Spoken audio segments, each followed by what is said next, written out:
Hello everyone, Tom here, and I wanted to tell you about my experience with Marvel's Damage Control. This is a collaboration between ILM and the Void VR, as well as Marvel Studios.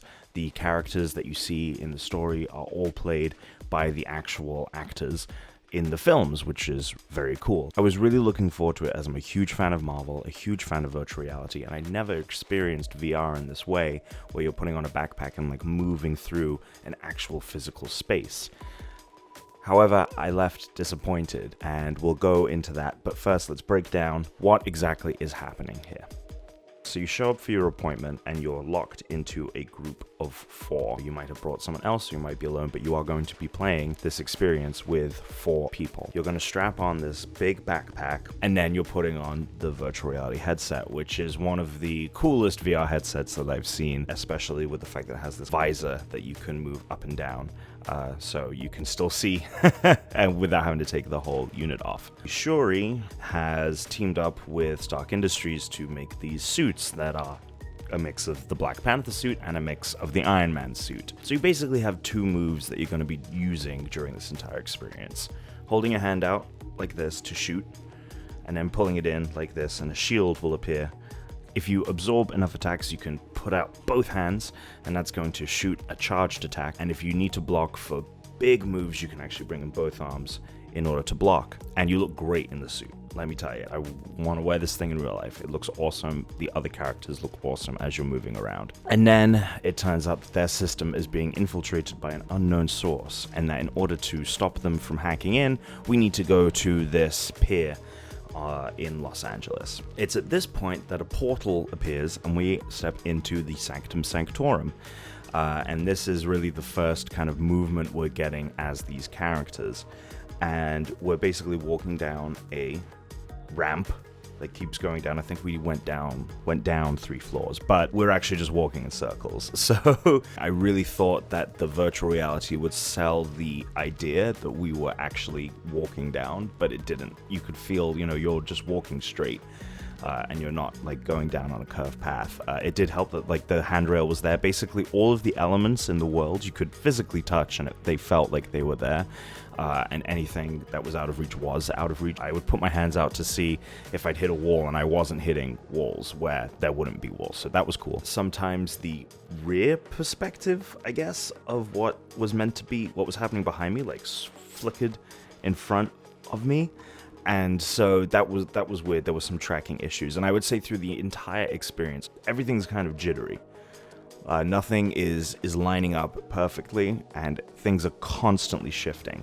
It's best when there's not a lot of things happening, like the next scene. I think the next scene was the best. However, we weren't doing anything. We basically were just standing in the main room of the Sanctum Sanctorum as Doctor Strange did the spiel of, oh, Ultron is back, he's attacking, we need you to go stop it. Benedict Cumberbatch is playing the role, and I thought that the virtual version of Doctor Strange looked pretty convincing. Once we talk to Doctor Strange, he puts us in another portal which takes us to this pier, and this is the first time we're getting to fight the robots outside of some early training that we did. And I gotta say, it's a letdown. If you're too close to anyone next to you, the tracking is really bad. Your arms have to be outstretched, and they have to be as far away from other people's arms as possible. Otherwise, the system is struggling to determine which hands is whose. So there are a lot of times where it just simply wasn't working. Likewise, when you're blocking, it's meant to be so you're a boxer or something. Your arms are tucked in like this. But because your arms are so close to your body, and if someone steps in front of a sensor, again, it's not going to be able to track that. So you kind of had to have your arm out like this, and it looked weird. Definitely when you had doubles and had to hold both hands out like this. Even towards the end when we were almost wrapped, still kind of testing what actually worked and what didn't. And then Spidey shows up and he saves you from being crushed, and then you get shrunk down to the size of Ant-Man and the Wasp. I don't think it necessarily sold me on that. Spidey did not look nearly as big as he should have. He just looked further away. I mean, who knows? I've never been shrunk down to the size of an ant, so maybe that's what it looks like, but it didn't seem correct. We get resized, and then we jump into a shuttle. And the shuttle was cool because it had the most interactivity out of everything. There were 2 steering wheels, and it just so happened that me and this guy had stepped into one room, and then the guy's girlfriend and then this other dude who was just there by himself had stepped into the other half of the shuttle, and the doors closed and the shuttle actually split off into 2, and they like went away. So that was a really cool way of selling that we were separated for a time being. And this guy was talking over the mic of like, babe, and she's like, I'll see you in a second.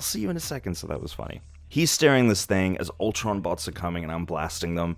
Again, the tracking kind of wasn't working as I was having to move around him to shoot them. So, that was just something that was constantly a problem during this experience. So we get to the helicarrier where we're having the final battle where a ton of other heroes show up.